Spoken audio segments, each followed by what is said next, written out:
these two women. They look like Jack Sprat could eat no fat and his wife. Anyway. What if the world can change me?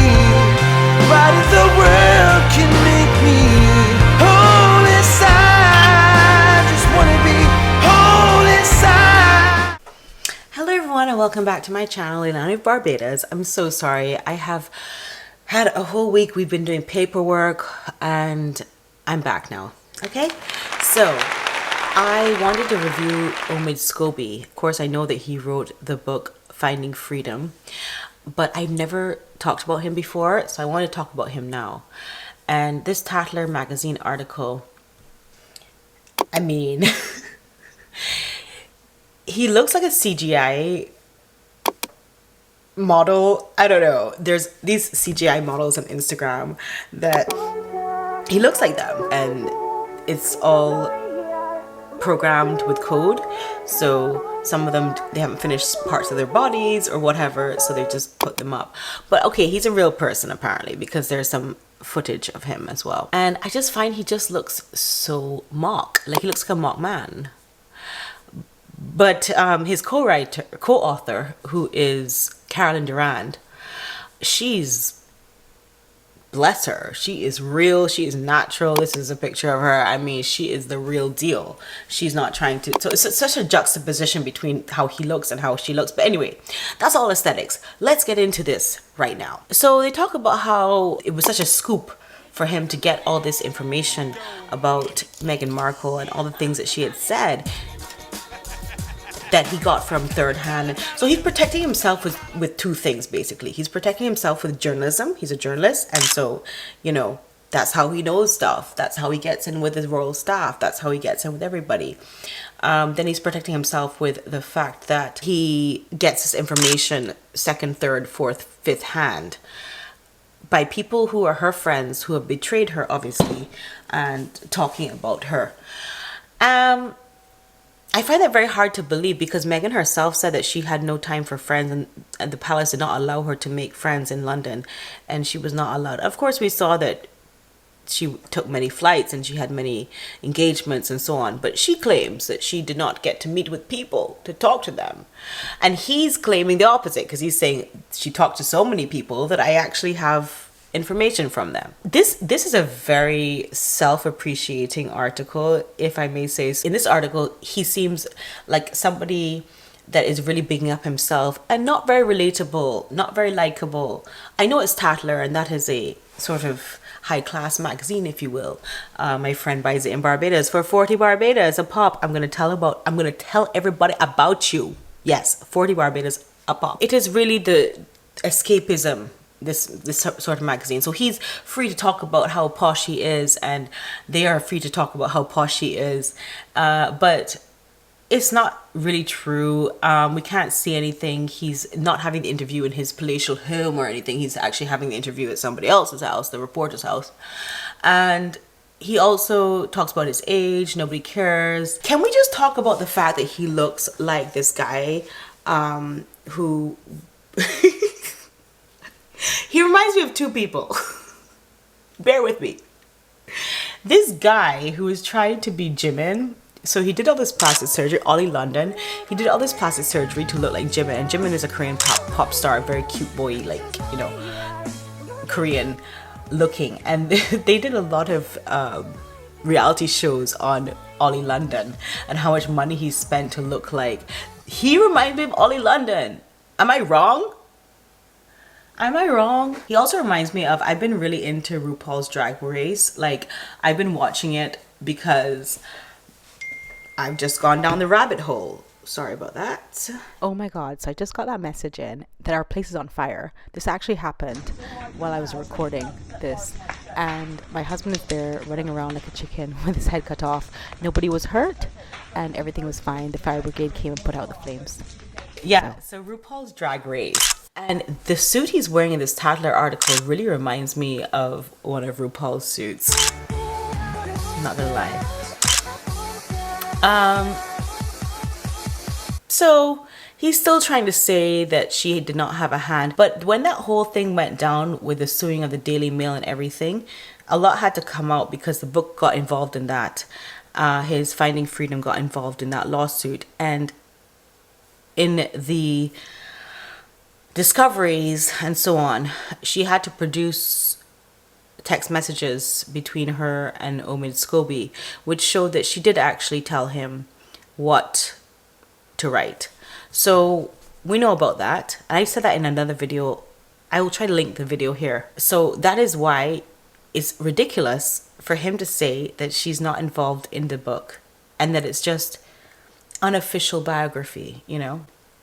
Also, I would have a lot more respect for her if she did write an official biography. This can be very difficult, marrying into a family and you're alone. And it is something that is relatable.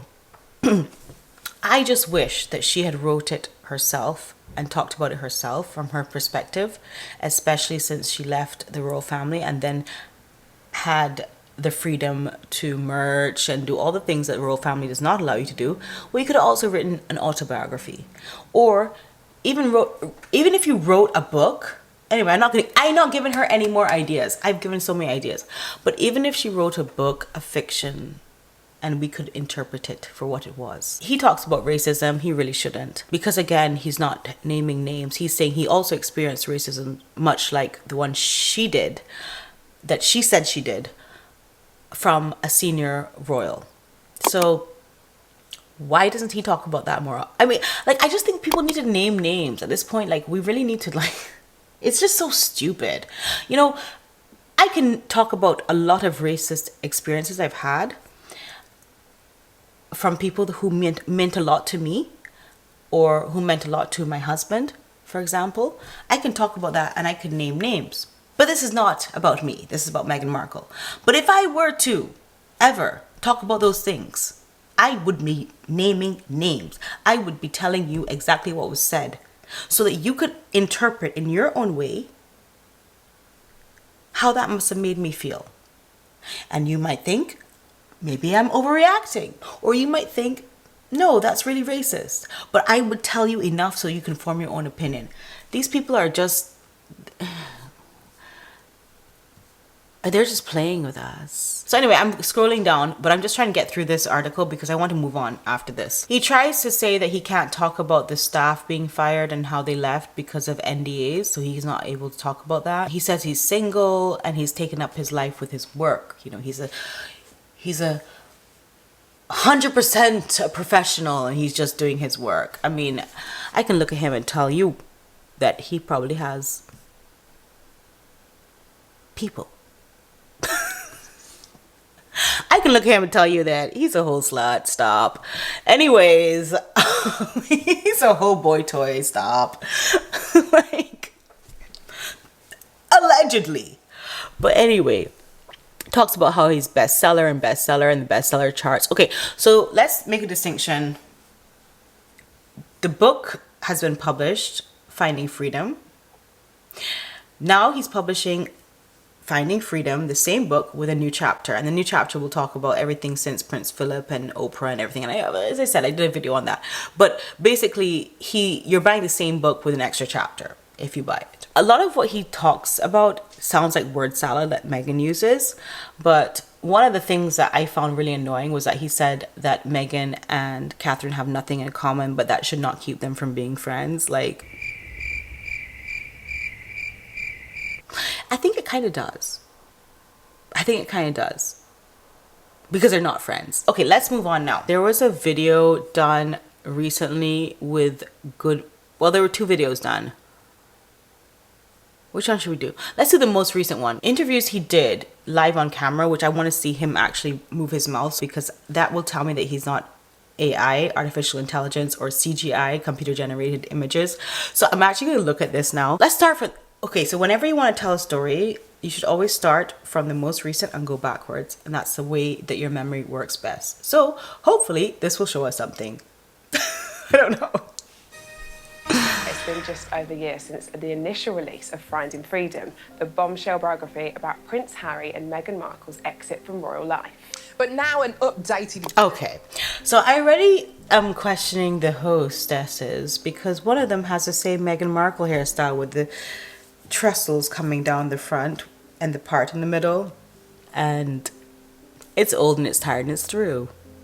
So I'm judging her. So lovely to have you here today. Wait, hold on. He moves? He moves! Oh, and he's a short king too. He's a short king.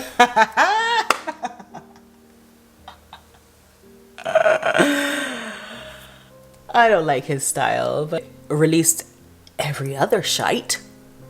Why can't they release their own biography? I mean, apart from the fact that she might not be capable of writing, as we could see with her, the bench. I'm just looking at his shoes. It's like that meme. Sorry. Question for you. What are those? What are Bear with me. I could sit and talk to you all day long and she looks off camera to somebody. Like probably the producer who's like, yeah, say that again. I don't believe her. She does not want to sit and talk to him all day long. They didn't buy what he was selling, hopefully. But sad that they're not the Piers Morgan type personality that could actually satisfy us with showing their genuine feelings towards him. I know what I see. They were tired and they were done and they were through. My son, you saw him earlier. He is going back to school soon. So yeah, so we're definitely going to be, I'm definitely going to be back on this totally. And anyway, I always ramble at the end, but thank you so much for watching and lots of love to you, and keep the comments coming. I'm going to do a separate video on the comments. I just thought I had to talk about Omid Scobie because I'd never spoken about him before, although I was very affair with him and his work. But yeah, so I will definitely be doing comments because I love your comments. So please keep giving them to me, and also private messaging me so I can talk back to you on Instagram. Thank you so much. Lots of love to you. Mwah, mwah, mwah, mwah.